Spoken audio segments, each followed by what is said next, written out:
রাসূলুল্লাহ সাল্লাল্লাহু আলাইহি ওয়াসাল্লামের কাছে এক লোক আসছে, বেদুইন গ্রাম্য সাহাবী। নবীজি আরেকজনের সাথে কথা বলতেছিলেন। ওই লোকটা তো বোঝে না, গ্রাম্য মানুষ, সহজ সরল মানুষ। আদব হইল একজন যখন আরেকজনের সাথে কথা বলে, এই কথার মধ্যে কথা না বলা। নবীজি আরেকজনের সাথে কথা বলতেছে, এর মধ্যেই ওই গ্রামের লোকটা নবীজিকে জিজ্ঞাসা করতেছে, ইয়া রাসূলুল্লাহ মাতাস সাআহ, কিয়ামত কখন হবে? নবীজি কথা শেষ করার পরে বললেন, ওই লোকটা কোথায় যেই লোকটা আমাকে জিজ্ঞাসা করেছে কিয়ামত কখন হবে? বলে, আনা ইয়া রাসূলুল্লাহ। নবীজি তাকে পাল্টা প্রশ্ন করেছে, মা আ'দাত্তা লাহা, তুমি যে কিয়ামত কখন হবে জিজ্ঞাসা করতেছ, কিয়ামতের জন্য তুমি কি পাথেয় সংগ্রহ করছো? লোকটা সহজ সরল মানুষ, সহজে জবাব দিল, আমি আল্লাহ এবং তার রাসূলকে ভালোবাসি। নবীজিও বললেন, আল মারউ মা'a মান আহাব্বা, যে যাকে মহব্বত করে তার সাথে থাকবে। এই কথা শুনে লোকটা বাড়ির দিকে হাঁটা ধরলো। হযরতে আনাস রাদিয়াল্লাহু তাআলা আনহু বলেন, নবীজির জবানে যখন শুনলাম যে যাকে মহব্বত করে তার সাথে জান্নাতের মধ্যে থাকবে, হযরত আনাস বলেন, এই কথা নবীজির মুখে শ্রবণ করবার পর, ইসলাম গ্রহণের পরে আমরা এতটা খুশি হই নাই যতটা খুশি হয়েছি নবীজির সাথে জান্নাতে থাকতে পারবো এই কথাটা শ্রবণ করবার পরে। ইসলাম গ্রহণের পরে কোন কথায় এত খুশি আমরা হই নাই, এই কথাটা শুই না এত খুশি হইছি যে আমরা জান্নাতেও নবীজির সাথে থাকতে পারবো। হযরত আনাস রাদিয়াল্লাহু তাআলা আনহু বলেন, আমি আল্লাহ এবং তার রাসূলকে ভালোবাসি, আবু বকর ওমরকে ভালোবাসি। যদিও তাদের মতো আমল করতে পারি নাই, তবে আল্লাহ তাআলার কাছে আশা করি জান্নাতে আমি তাদের সাথে থাকতে পারবো। চিন্তা কইরা দেখেন, নবীর সাথে থাকার খবরে সাহাবায়ে কেরাম সবচাইতে বেশি খুশি। ওই নবী জানায় দেন, ও আমার উম্মত, তুমি ইয়তীমের অভিভাবক হয়ে যাও, জান্নাতে তোমরা আমি নবীর সাথে থাকতে পারবা।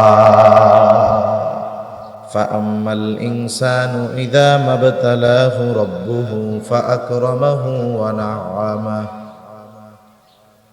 আল্লাহ তাআলা যখন মানুষের পরীক্ষা নেওয়ার জন্য ফাআকরামাহু ওয়া না'আমাহু, তাকে সম্মানিত করে, সাথে সাথে তাকে যখন আল্লাহ তাআলা অনেক রিজিক দেয়, অনেক সম্পদ দেয়, এই মানুষটা মনে করে আল্লাহ তাআলা মনে হয় তাকে ভালোবেসে এগুলো দিয়েছে। তখন সে ওই সম্মান সম্পদের মালিক হবার পর মানুষের সামনে এসে বলতে থাকে, ফায়াকুলু রব্বি আকরামান, যে আমার রব আমাকে সম্মান সম্পদের দ্বারা সম্মানিত করেছে। অনেক বেনামাজি দেখবেন নামাজ কালাম পড়ে না, কিন্তু টাকা পয়সা গাড়ি বাড়ির মালিক, এরকম আছে না নাই? মানুষের সামনে আইসা কি কয়, দেখছেন আল্লাহ আমারে কত ভালোবাসে, এই জন্য আল্লাহ আমাকে ধন দৌলত টাকা পয়সার কোনো কিছুর অভাব দেয় নাই, কিন্তু নামাজ কালাম পড়ে না, আল্লাহ নাফরমানি করে। এখন বলেন তো, ও মনে করতেছে আল্লাহ আমাকে ভালোবেসে এগুলো দিয়েছে, অথচ কি আল্লাহ ভালোবেসে দিয়েছে না পরীক্ষা করার জন্য দিয়েছে? আল্লাহ তাআলা তো দুনিয়ার পথ ফেরাউনরে কম দেন নাই। নমরুদকে আল্লাহ তাআলা বাদশাহী দান করেছে, কারুনকে কত সম্পদ দান করেছে। এখন বলেন তো, কারুনকে সম্পদ দিয়েছে আল্লাহ, এর মানে কারুনকে মনে হয় আল্লাহ খুব ভালোবাসে। ফেরাউনকে কত বড় রাজত্ব আল্লাহ দিয়েছে, নমরুদকে কত বড় রাজত্ব আল্লাহ দিয়েছে। বলেন তো, এর দ্বারা উদ্দেশ্য কি এটা নাকি নমরুদ ফেরাউনরে আল্লাহ খুব ভালোবাসে? সেই জন্য সম্পদ আর দুনিয়ার সম্মান, এটা আল্লাহ তাআলার ভালোবাসা পাওয়ার মানদণ্ড কখনোই হতে পারে না। এ কথাই আল্লাহ তাআলা বলেন, ওই মানুষেরা মনে করে আমি তাকে সম্পদ, আমি তাকে এই নিয়ামত দিয়েছি, মনে হয় তাকে ভালোবাসা, এই জন্য মানুষের সামনে গর্বের সাথে বলে। অথচ আল্লাহ বলেন আমি এগুলো দিলাম পরীক্ষা করার জন্য। আবার যখন পরীক্ষা নেওয়ার জন্য আল্লাহ তাআলা মাঝে মধ্যে সম্মান কেড়ে নেয়, সম্পদ কেড়ে নেয়। আল্লাহ তাআলা যেমন মানুষকে সচ্ছলতা দিয়ে পরীক্ষা নেয়, আল্লাহ তাআলা অভাব দিয়েও বান্দার পরীক্ষা নেয়। এরপরেই আল্লাহ তাআলা বলেন ওয়া আম্মা ইযা মাবতালাহু ফাকাদারা আলাইহি রিজকাহু ফায়াকুলু রাব্বি আহানান। আল্লাহ তাআলা যখন মানুষের পরীক্ষা নেওয়ার জন্য ফাকাদারা আলাইহি রিজকাহু, তার রিজিককে আল্লাহ তাআলা সংকীর্ণ করে দেয়, তাকে অভাবে ফেলে দেয়, সে তখন বলে ফায়াকুলু রাব্বি আহানান, আমার রব আমাকে অপমানিত করেছে। মুফাসসিরিনে কেরাম বলেন কেমন যেন সে বলতে চায় আমি সম্মান সম্পদের উপযুক্ত ছিলাম, কিন্তু আল্লাহ তাআলা আমাকে এটা দেয় নাই। নাউজুবিল্লাহ বলে। এখন ও কি বলে যে আমি সম্পদ সম্মানের উপযুক্ত ছিলাম, কিন্তু আমাকে এইটা আল্লাহ দেয় নাই। এ কথা বলার দ্বারা আল্লাহ তাআলার ব্যাপারে মিথ্যারোপ করা হয়। কি করা হয় বলেন? যে আমি যোগ্য ছিলাম, আল্লাহ দেয় নাই, তাহলে আমি যোগ্য যেহেতু দেয় নাই, এটা বেইনসাফি হইছে না? আল্লাহ তাআলা কি কারোর সাথে বেইনসাফি করে? কেউ যদি আমার আপনার ব্যাপারে এমন কোনো কথা বলে, এমন কোন বিষয়ে আমাকে আপনাকে দোষারোপ করে যার সাথে আমার কোনো সম্পৃক্ততা নাই, বলেন তো এই রকম দোষারোপ করলে আমি আপনি চুপ থাকবো না তার ওই কথার প্রতিবাদ করব? নিশ্চয়ই নিশ্চয়ই ওই তার কথার প্রতিবাদ আমি আপনি করব। যেই মানুষগুলো এই কথা বলে যে আমি সম্পদ সম্মানের উপযুক্ত ছিলাম কিন্তু আল্লাহ দেয় নাই, আল্লাহ তাআলা তাদের এই কথার জবাবে বলেন, প্রথমেই বলেন কাল্লা, তোমরা যেই কথা বলতেছো এটা কখনোই সত্য কথা নয়। তোমাদের এই কথা ভিত্তিহীন, তোমাদের এই কথা সত্য নয়। সাথে সাথে আল্লাহ তাআলা ওই ধরনের মানুষের রিজিকের সংকীর্ণতার কারণগুলো আল্লাহ তাআলা বর্ণনা করেন। আল্লাহ তাআলা ওই ধরনের মানুষের রিজিক সংকীর্ণতার কারণগুলোর মধ্যে এক নাম্বার কারণ হিসাবে বলেন তোমাদের রিজিক সংকীর্ণতার কারণটা কি শোনো, বাল্লা তুকরিমুনাল ইয়াতীম, এমনটা নয় যে তুমি সম্পদ সম্মানের উপযুক্ত ছিলা, আমি আল্লাহ দেই নাই, বরং তোমার রিজিক সংকীর্ণতার এক নম্বর কারণ তুমি ইয়াতীমদেরকে সম্মান করো না। ইয়াতীমদের সম্মান করো না। ইয়াতীমদের সম্মান করার অর্থ কি? ইয়াতীম তো ছোট হয়, ছোট মানুষকে আবার সম্মান কিভাবে করা হয়?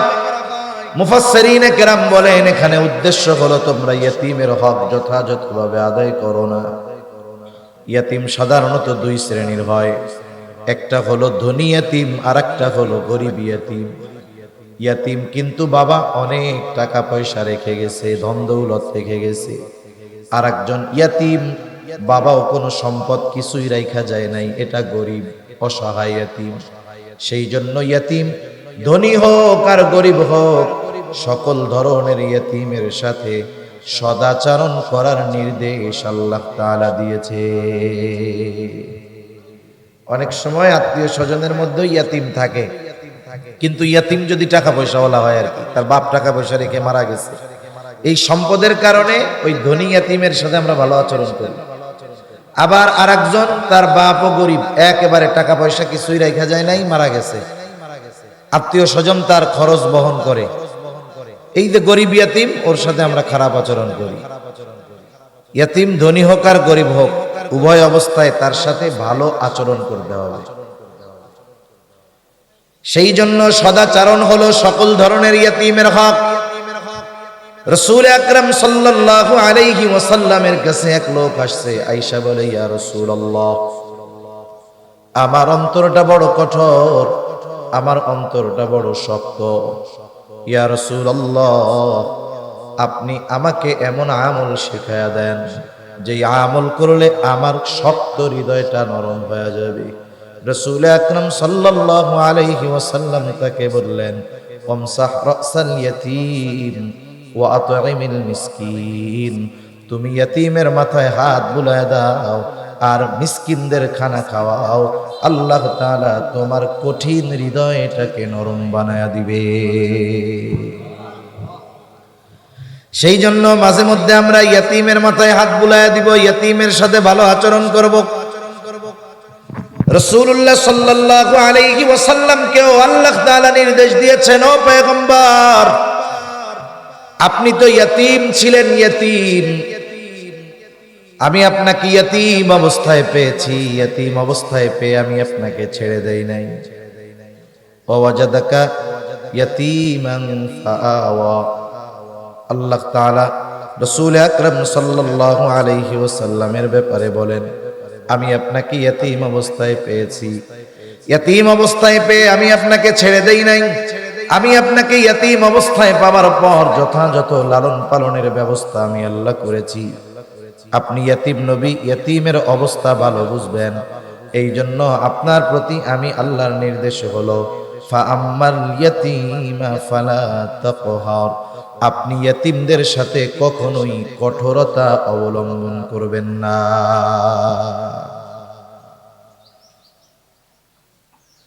আপনাকে আমি ইয়াতীম অবস্থায় পেয়ে লালন পালনের ব্যবস্থা যেহেতু করছি, এটা একটা নেয়ামত আপনার জন্য। এই নেয়ামতের বিপরীতে নির্দেশ, ইবাদত হলো আপনি ইয়াতীমের সাথে কখনো কঠোর আচরণ করবেন না।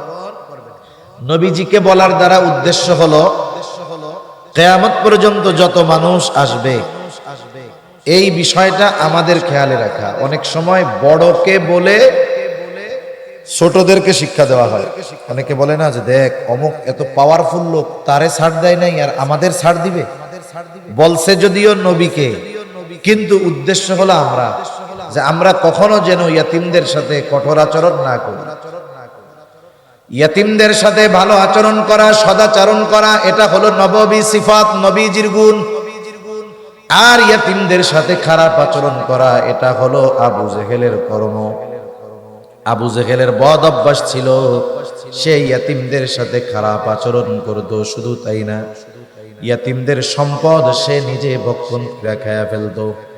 সেই জন্য ইয়াতীম ধনী হোক আর গরিব হোক, সর্ব অবস্থায় সকল ধরনের ইয়াতীমের সাথে সদাচরণ করব। খারাপ আচরণ করলে তারা কষ্ট পাবে।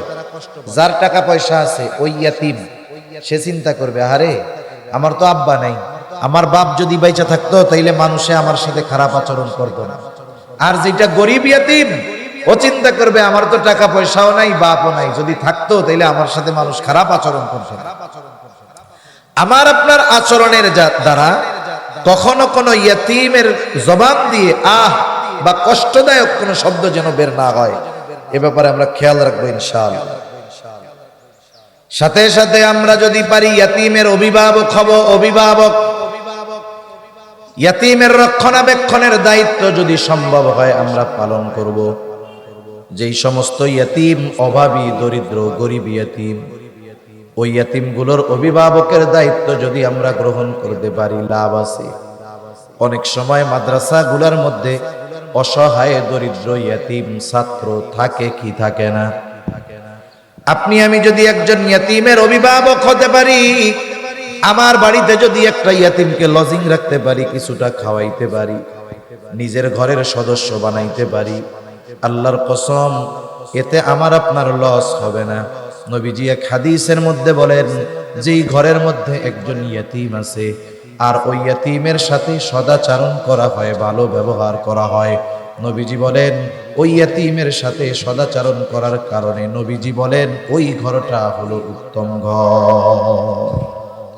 নবী বলেন ওই ঘর কতই না উত্তম ঘর, যেই ঘরে একজন ইয়াতীম আছে আর ওই ইয়াতীমের সাথে সদাচরণ করা হয়, ভালো ব্যবহার করা হয়। এরপরে নবীজি বলেন ওই ঘর কতই না নিকৃষ্ট ঘর, যেই ঘরে একজন ইয়াতীম আছে আর তার সাথে খারাপ আচরণ করা হয়। বুজুর্গানে দিন উলামায়ে কেরাম বলেন, যেই ঘরে ইয়াতীম আছে আর ওই ইয়াতীমের সাথে ভালো ব্যবহার করা হয়, ওই ঘর আল্লাহ তাআলা রহমত বরকত দিয়া ভরপুর কইরা দেয়।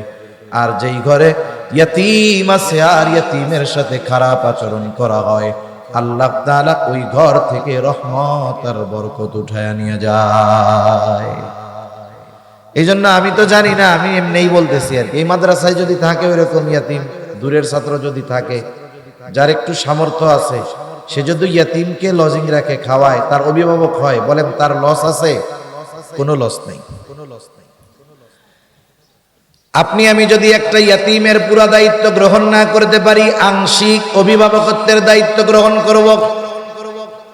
মুহতামিম সাহেবের কাছে এসে বলবো, মুহতামিম সাহেব, আপনার মাদ্রাসায় যদি কোনো ইয়াতীম থাকে, ইয়াতীমের সারা বছর যত জামা কাপড় লাগে আমি বানায়া দিব। এত অ্যাবিলিটি নাই, বলবেন ইয়াতীমের যেই জুতা লাগে আমি কিনা দিব, তেল পানি সাবান যা লাগে আমি কিনে দিব।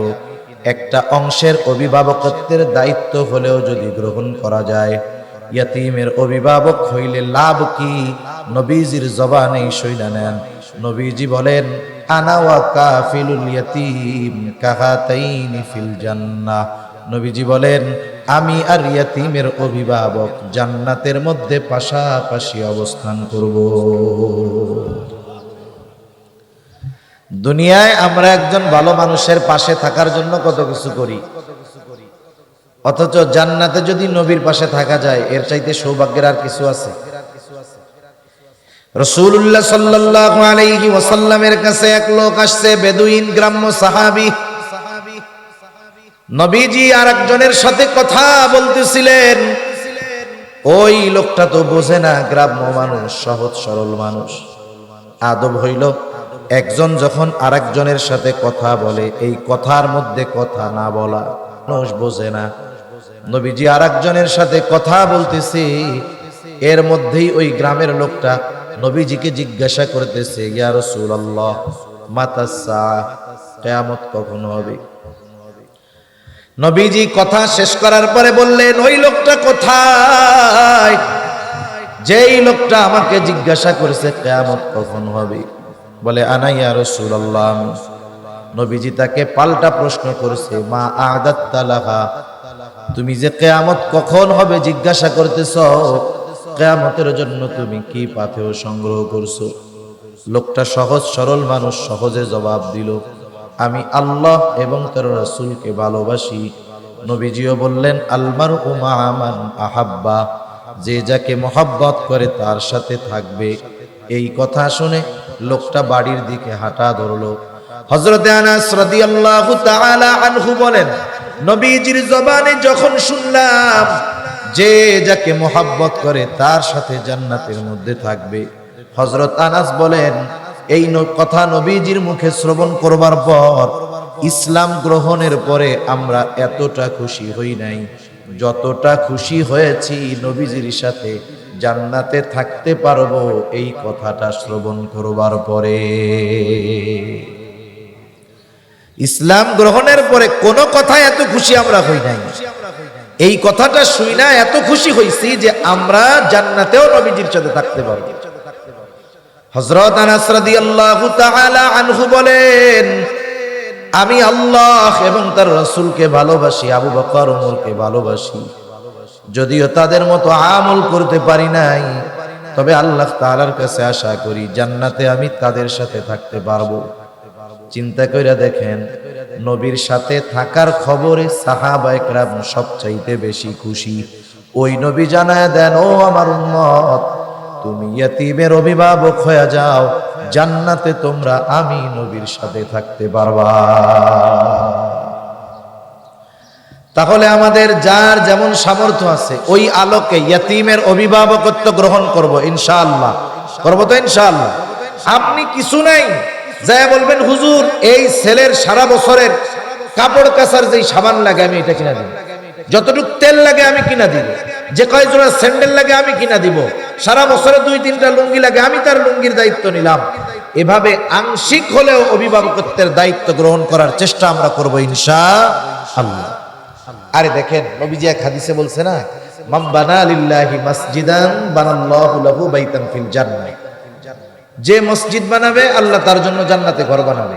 এই ফজিলতের কথা চিন্তা কইরা আমরা যদি প্রত্যেকে এক একজন এক একটা মসজিদ বানাই তাহলে তো ইমাম সাহেব খুঁজে পাওয়া যাবে, ঠিক না? এই হাদিসের ব্যাখ্যা এই জন্য মুহাদ্দিসিনে কেরাম বলেন এক একজন এক একটা বানাবে, বিষয়টা এমন না। মসজিদ বানানোর কাজে যার যতটুকু সামর্থ্য আছে সে তার সামর্থ্য অনুযায়ী অংশগ্রহণ করবে, এর বিনিময়ে আল্লাহ তাআলা জান্নাতে তারে ঘর বানায় দিবে। সুবহানাল্লাহ। আমার তো একজনের দায়িত্ব পরিপূর্ণ নেওয়ার মতো অ্যাবিলিটি নাই, আমার যতটুক আছে ততটুকের দায়িত্ব নিলাম। আশা করা যায় এই কারণেই নবীজির সাথে জান্নাতে থাকা যাবে, ঠিক কিনা বলে? আবার কতজন আছে ইয়তীমের অভিভাবক হবে কি উল্টা ইয়তীমের সম্পদ ভক্ষণ করে ফেলে? বলেন তো, এমন লোক মনে হয় দুনিয়ায় নাই, এমন লোক দুনিয়ায় অভাব নাই। ইয়তীমের সম্পদ ভক্ষণ করা এটা হলো আবু জেহেলের খাসলাত। আবু জেহেলের কাজ ছিল, আবু জেহেল কি করত? যখন কোথাও কোনো সম্ভ্রান্ত সম্পদশালী ব্যক্তির মৃত্যুর সময় উপস্থিত হতো, আর যদি ওই ব্যক্তির কোনো নাবালক সন্তান থাকতো, আবু জেহেল ওই লোকটার কাছে গিয়ে বলতো, ও ভাই, তুমি হয়তো দুনিয়ায় বেশি সময় থাকবা না, কিন্তু তোমার ইন্তেকালের পর তোমার এই নাবালক সন্তান, তোমার রেখে যাওয়া সম্পদের কি অবস্থা হবে? এইগুলা তো মানুষের দখল দিয়ে নিয়ে যাইব, তোমার সন্তান সম্পদ বঞ্চিত হবে। একটা কাজ করো, তুমি মানুষের সামনে ওসিয়ত কইরা যাও যে তোমার মৃত্যুর পর তোমার সম্পদ এবং সন্তানের অভিভাবক হইলাম আমি। লোকটা চিন্তা করতো কাজটা তো খারাপ হবে না। আবু জেহেল যদি আমার সম্পদ আর সন্তানের দায়িত্ব নিয়ে নেয়, তাইলে মক্কায় কেউ নাই যে আমার সম্পদ আর সম্পদের সন্তানের দিকে হাত বাড়াবে। সন্তান আর সম্পদের নিরাপত্তার কথা চিন্তা করে ওই আবু জেহেলকে মানুষের সামনে অভিভাবক হিসাবে ঘোষণা কইরা যাইত। লোকটা যখন দুনিয়া থেকে চলে যাইত, ওই ইয়াতিম বাচ্চা যখন বড় হইতো, বুঝতে শিখতো, আবু জেহেলের কাছে গিয়া যখন তার সম্পদ চাইতো, আবু জেহেল তার সাথে খারাপ আচরণ কইরা ঘাড় ধাক্কা দিয়া বাইর কইরা দিত। আমাদের সমাজেও এরকম আবু জেহেল মার্কা লোকের অভাব নাই। ভাই মারা গেছে, ভাতিজা নাবালক, ভাতিজার সম্পদ নিজে দখল দিয়া ভাতিজাকে ঘর থেকে বাহির করে দেয়, খারাপ আচরণ করে। এমন লোক বলেন তো সমাজে আছে না নাই? সাধারণভাবে অন্য কারো সম্পদ অন্যায়ভাবে ভক্ষণ করা এটা নিঃসন্দেহে বড় মন্দ কাজ, কিন্তু ইয়তীমের সম্পদের ব্যাপারে আল্লাহ তাআলা আরেকটু কঠোরতা অবলম্বন করে বলেন, ইয়তীমের সম্পদ এটা হলো আগুন, আগুন। সেই জন্য আল্লাহ তাআলা বলেন, ইন্নাল্লাযীনা ইয়াকুলুনা আমওয়ালাল ইয়াতামা যুলমা ইন্নামা ইয়াকুলুনা ফি বুতুনিহিম নারা ওয়া সায়াসলাউনা সাঈরা। আল্লাহ তাআলা বলেন, নিশ্চয়ই যারা অন্যায়ভাবে ইয়তীমের সম্পদ ভক্ষণ করে, ইন্নামা ইয়াকুলুনা ফি বুতুনিহিম নারা, কেমন যেন তারা আগুন দিয়ে তাদের পেট ভরে। বলেন তো, আগুনের স্থান জান্নাত নাকি জাহান্নাম? এই জন্য আল্লাহ তাআলা বলে, গোলাম, দুনিয়ায় ইয়তীমের সম্পদ ভক্ষণ করলি, পেটটারে আগুন দিয়া ভরলি, ওয়া সায়াসলাউনা সাঈরা, অচিরেই তাদের আবাসস্থল হবে জাহান্নাম। এই জন্য ইয়তীমের সম্পদ ভক্ষণ করলে জাহান্নামে যাওয়া লাগবেই, এই ঘোষণা যিনি দিলেন তিনি কে? এজন্য খবরদার, কখনো ইয়তীমের সম্পদের দিকে হাত বাড়াবো না। সাধারণভাবেই অন্য কারো সম্পদ অন্যায়ভাবে দখল দিলে খবর হয়ে যাবে কিয়ামতের দিন। আপনাদের এলাকায় আইল ঠেলাঠেলি অভ্যাস আছে, বুঝেন নিও? একজনে কুপাইতে কুপাইতে আর একজনের জমির মধ্যে চলে যায়, এই আমল আছে না? বড় খারাপ কাজ।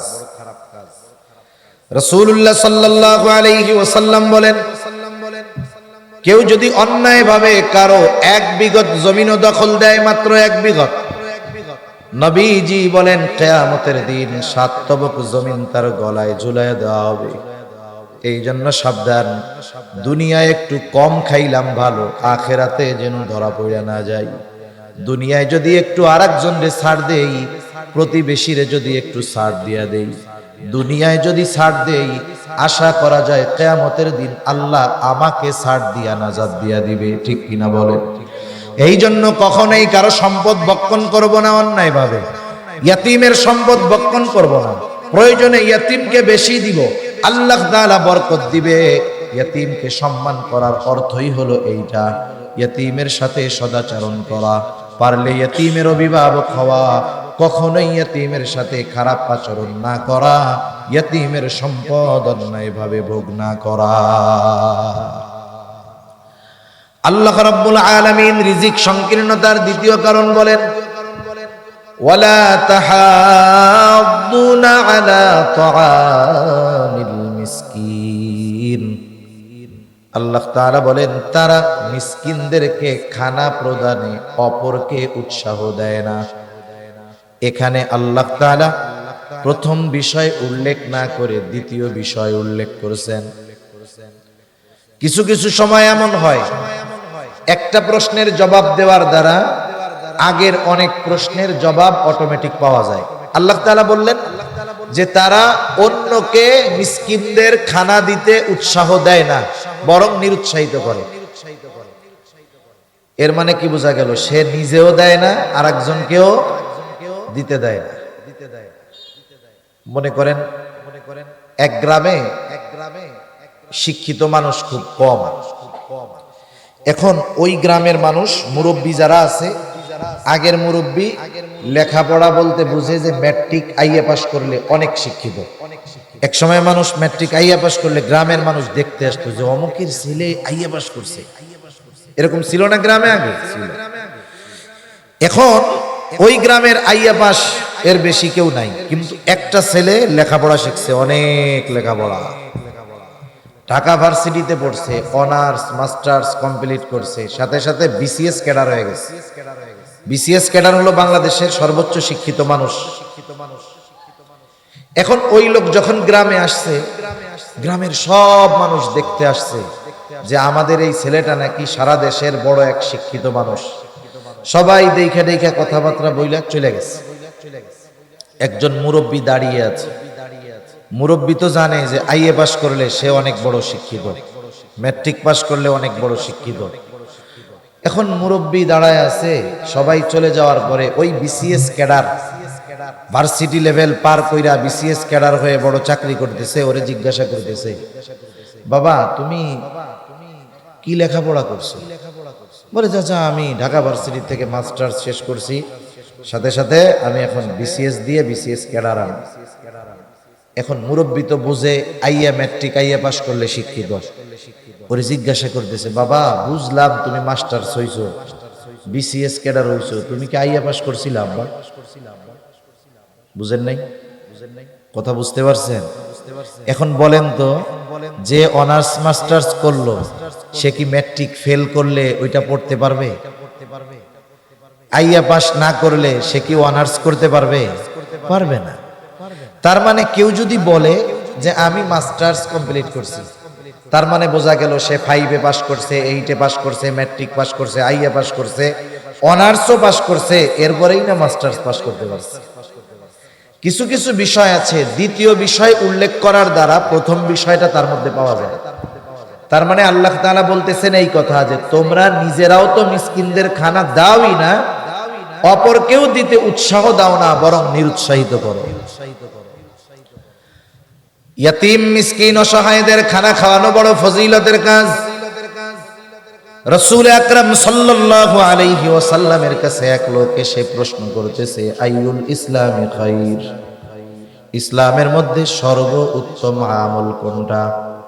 নবীজি ছিলেন উম্মতের রূহানি ডাক্তার, এই জন্য একই প্রশ্ন ব্যক্তি ভেদে নবীজি বিভিন্ন জবাব দিতেন। যার আলোকে যার যেই ব্যক্তির অবস্থা যেমন প্রশ্নের উত্তর হইতো ওই ব্যক্তির আলোকে। একই ওষুধ, রোগীর পরিবর্তনে একই অসুখের ওষুধ কিন্তু পরিবর্তন হয়ে যায়। মনে করেন একজনের ব্যথা উঠছে, ব্যথা হইলে ব্যথার বড়ি দিতে হয়, ঠিক না? কিন্তু বলেন তো যার কিডনি ড্যামেজ, এরে কি ব্যথার বড়ি সহজে দেওয়া যাবে নাকি?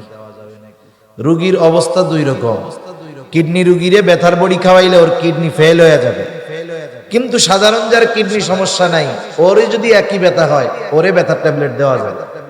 এই জন্য প্রশ্ন এক, কিন্তু ব্যক্তির ভিন্নতায় নবীজি একই প্রশ্নের জবাব ভিন্ন রকম দিতেন। রুগীর অবস্থা ভেদে যেমন ডাক্তার ওষুধ দেয়, নবীজিও ব্যক্তির অবস্থা ভেদে একই প্রশ্নের জবাব ভিন্ন ভিন্ন রকম দিতেন, কারণ নবীজি তো উম্মতের রুহানি ডাক্তার ছিলেন। এই ব্যক্তি প্রশ্ন করেছে, আইয়ুল ইসলামে খায়র, ইসলামের মধ্যে সর্বোত্তম কাজ কোনটা, উত্তম আমল কোনটা? নবীজি এই লোকের প্রশ্নের জবাবে বললেন, তুতিমুত তাআম ওয়া তাকরাউস সালাম আলা মান আরাফতা ওয়া মান লাম তারিফ। তুমি মানুষকে মানুষকে খানা খাওয়াও, আর পরিচিত অপরিচিত সবাইকে বেশি বেশি সালাম দাও। নবীজি এক নম্বরে বলছেন মানুষকে খানা খাওয়াও। নবীজি কোনো স্তর বিন্যাস করেন নাই। নবীজি বলেন নাই তুমি গরিবকে খাওয়াও, ইয়াতিমকে খাওয়াও, অসহায়কে খাওয়াও, বরং নবীজি সাধারণভাবে বলছে মানুষকে খানা খাওয়াও। এই হাদিসের আলোকে মুহাদ্দিসিনে কেরাম বলেন, একজন গরিব মানুষ সে যদি কোটিপতিকেও খানা খাওয়ায়, দুনিয়ার স্বার্থে নয় বরং আল্লাহ তাআলার সন্তুষ্টির জন্য, বলেন তো এই খানা খাওয়ানোর মধ্যে ফজিলত আছে না নাই? খানা খাওয়ানোর মধ্যে ফজিলত আছে। আপনি আপনার বিবাহের আয়োজন করেছেন, আত্মীয় স্বজনদের দাওয়াত দিচ্ছেন, ছেলের বিবাহ কমিউনিটি সেন্টার ভাড়া করছেন, দাওয়াত দিয়া খাওয়াইলেন, বলেন তো ফজিলত আছে না নাই? জোরে করুন। অনেক জায়গায় দেখবেন খানা খাওয়ায়া টেবিল নিয়া উল্টা টাকা নেওয়ার জন্য বৈশা থাকে। যদি এই কাম করে তাইলে ফজিলত আছে না নাই? আপনাকে ওইদিকে আছে নাকি এরকম? নাই, কে কইছে ফজিলত? হুজুর খাওয়াইয়া যদি নিয়ত ঠিক রাখি তাহলে আল্লাহ সওয়াব দিব, আর টাকা নিলে তো টাকার লাভ হইল। কি কোন ফজিলত হয় নাই? এই দাওয়াত দিয়ে বিনিময় পাওয়ার আশা টাকা তোলা, এটা হলো দাওয়াতি না, এটা হলো ডাকাতি। এটাকে কি বলে? ডাকাতি। আমরা যাকেই দাওয়াত দেই আমরা খাওয়াবো আল্লাহর জন্য, বিনিময়বিহীন, প্রতিদান আশা করব না কারো কাছে।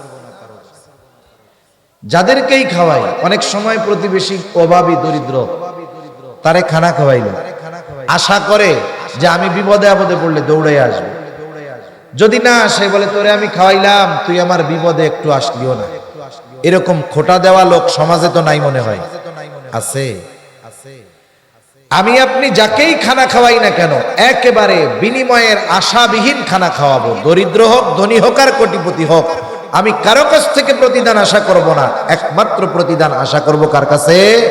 আল্লাহর কাছে। সাহাবায়ে কেরাম কখনো আশা করতো না। সাহাবায়ে কেরাম মানুষকে খানা খাওয়াইতো, দরিদ্র অসহায়দেরকে খানা খাওয়ায়া প্রতিদান আশা করতো না।